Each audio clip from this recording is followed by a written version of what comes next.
آج شرک whole cell کے حساب سے ہو رہا ہے کہ نہیں ہو رہا؟ نعت میں پتہ ہی نہیں چلتا کہ یہ اللہ کی حمد و ثنا ہو رہی ہے، یہ نبی کی تعریف ہو رہی ہے. کوئی فرق ہی نہیں چھوڑا اللہ اس کے رسول میں. عالم الغیب بھی بنا دیا، مشکل کشا بھی بنا دیا، حاجت روا بھی بنا دیا. ایاک نعبد و ایاک نستعین، اے اللہ ہم تیری ہی عبادت کرتے ہیں اور صرف تجھ سے مدد طلب کرتے ہیں. یا ایھا الناس، اے لوگو، انتم الفقراء الی اللہ، تم سب کے سب فرشتے، پیغمبر، کیا مسلم کیا غیر مسلم، سب کے سب محتاج ہو اللہ کے در کے.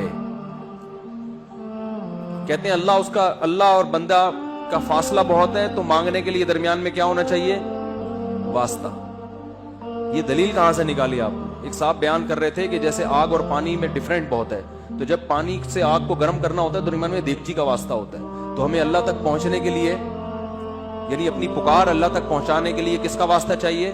نبی کا. پہلے نبی سے مانگیں گے، پھر نبی وہاں پہنچائیں گے. یہ لاجک کہاں سے نکالی آپ نے؟ قرآن تو کہہ رہا ہے نحن اقرب الیہ من حبل الورید. نبی واسطہ ہیں اس طور پر کہ بندے کو اللہ سے ملا دیتے ہیں. دیکھو آپ کسی کو تلاش کر رہے تھے، نہیں ملا، کوئی شخص آپ پر احسان کر کے آپ کو ڈائریکٹ کر دیتا ہے کہ بھئی یہ ہے، ان سے ملنا ہے آپ نے، یہ میں ڈائریکٹ کر دیا. تو یہ واسطہ ہے، مگر یہ واسطہ دونوں کو آپس میں ڈائریکٹ کرنے کے لیے کہ تاکہ اب ان دونوں کے درمیان کوئی واسطہ نہ رہے. لوگ اللہ کو بھول چکے تھے، اللہ کی معرفت نہیں تھی، اللہ کو جانتے نہیں تھے. آپ صلی اللہ علیہ وسلم واسطہ بنے اور امت کو اللہ سے جوڑ دیا اور بتا دیا کہ ڈائریکٹ کس سے مانگنا ہے؟ اللہ سے. تو واسطہ اس معنی میں ہے کہ اللہ سے ملانے کا واسطہ ہے. جب ملا دیا تو پھر اگر آپ کہتے ہیں درمیان میں بھی واسطہ چاہیے تو پھر نبی کا جو مشن تھا وہ معاذ اللہ وہ غلط ہو جائے گا. مشن تو تھا ہی ملانا. قرآن کی آیت ہے وَأَنَّ الْمَسَاجِدَ لِلَّهِ فَلَا تَدْعُوا مَعَ اللَّهِ أَحَدًا. سجدہ گاہیں یعنی مسجدیں صرف اللہ کی ہیں، اللہ کے ساتھ کسی کو مسجدوں میں مت پکارو. اور مسجدوں ہی میں لکھا ہوتا ہے پکار کے ساتھ اللہ کے ساتھ اللہ کے علاوہ کا نام. کسی نے کچھ لکھا، کسی نے یا علی مدد لکھا، کسی نے یا رسول اللہ مدد لکھا، مختلف. اور آیت درمیان میں لکھی ہوتی ہے کہ مسجدیں اللہ کے لیے، اللہ کے ساتھ کسی کو مت پکارو. یہ کیا ہو رہا ہے بھائی؟ سعودی عرب کی کسی مسجد میں دیکھا آپ نے اس طرح کے نعرے؟ عرب کنٹریز میں دیکھا؟ ملیشیا میں دیکھا؟ کہیں بھی دنیا میں نہیں ہے. تو میرے بھائی اپنے ایمان کو مضبوط کرو. توحید کے معاملے میں اسلام بہت حساس ہے، بہت حساس ہے. مشرک کی مغفرت نہیں ہوگی. جو اللہ اس کے رسول کا فرق ہے اس کو باقی رکھو. عیسائیوں کی طرح غلو مت کرو کہ انہوں نے عیسیٰ علیہ السلام کو اللہ کا بیٹا بنا دیا. آپ ابھی تک کسی بحث میں الجھے ہوئے کہ نور تھے، بشر تھے. بھائی آپ صلی اللہ علیہ وسلم بشر تھے، انسان تھے، ہدایت کا نور تھے، انسان تھے. آپ کے والد عبداللہ، آپ کی والدہ آمنہ، آپ کی اولاد سید آج تک ہیں. یہ سارے انسان ہیں یا نہیں ہیں؟ آدم علیہ السلام کو اللہ نے مٹی سے بنایا اور آدم علیہ السلام کی اولاد میں کس کو پیدا کیا؟ محمد صلی اللہ علیہ وسلم کو. تو سارے مٹی انسان ہیں. ہاں ہدایت کا نور ہے. قرآن بھی ہدایت کا نور، علماء بھی ہدایت کے چراغ، نبی بھی ہدایت کا نور ہیں. ہدایت کے لحاظ سے آپ روشنی ہیں، قرآن بھی ہے، علماء بھی ہیں.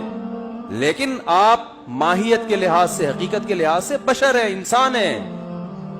تمام وہ لوازمات جو انسانوں کے ساتھ ہوتے ہیں آپ کے ساتھ بھی تھے. آپ کو بھوک لگتی تھی، آپ کھانا کھاتے تھے.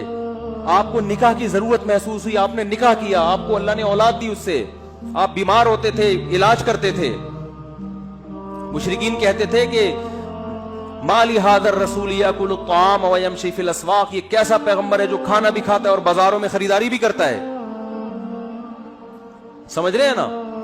اور اس رسول پر اس وقت تک ایمان نہیں لائیں گے جب تک یہ انگلی سے اشارہ کرے اور چشمے جاری ہو جائیں. تو قرآن نے کیا جواب دیا؟ قل سبحان ربی. اے نبی ان سے کہہ دو میرا رب ہر عیب سے پاک ہے، میں تو عاجز ہوں. ہل کنت الا بشر رسولا. میں نے کب دعویٰ کیا میں یہ سب کچھ کر سکتا ہوں؟ میں تو ایک بشر ہوں، انسان ہوں، پیغمبر ہوں. میرا یہ دعویٰ ہی نہیں ہے. پھر آپ کہہ سکتے پھر چاند کے 2 ٹکڑے کیوں کیے؟ وہ اللہ نے کیے، وہ نبی نے نہیں کیے. بعض دفعہ اللہ اپنی نشانی دکھاتا ہے اپنے بندوں کے ہاتھ پہ. تو اللہ نے کہا ہے محمد صلی اللہ علیہ وسلم آپ اشارہ کرو میں توڑ دوں گا تاکہ ان کو یقین آ جائے. اختیارات نہیں دیے نہ چاند کو ٹکڑے کرنے کے، نہ زمین سے چشمے جاری کرنے کے.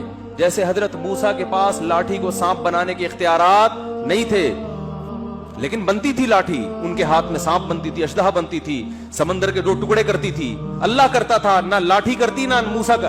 اگر موسیٰ کو، حضرت موسیٰ علیہ السلام کو یہ اختیار ہوتا کہ وہ لاٹھی سے سمندر کے 2 حصے کر دیں تو پھر حضرت موسیٰ سمندر اور دریا کے کنارے کھڑے ہو کر پریشان نہ ہوتے اور بنی اسرائیل پریشان نہ ہوتے. اے یا موسیٰ انا لمدرکون، پیچھے فرعون مارے گئے. وہ کہتے ہیں موسیٰ آپ کے پاس تو لاٹھی، آپ تو جب چاہے جو چاہے کر لیتے ہیں، کچھ کر لیں. کہنا یار یہ لاٹھی کو تو سانپ بنتے دیکھا ہو تو کچھ دیکھا نہیں، پتہ نہیں یہ سانپ کیا کرے گا یہاں پہ. اور حضرت موسیٰ بھی پریشان، لیکن کیا فرماتے ہیں؟ ان معی ربی، میرے ساتھ میرا رب ہے، کچھ نہ کچھ کرے گا وہ. تو لاٹھی کو سے سمندر کو ٹکڑے کرنے کا اختیار ہوتا تو یوں کرتے تھے اسی وقت، اللہ سے تھوڑی پوچھتے. اللہ نے فرمایا اے موسیٰ اس دریا پہ اس لاٹھی کو مار، بس پھر دیکھ کیا ہوتا ہے.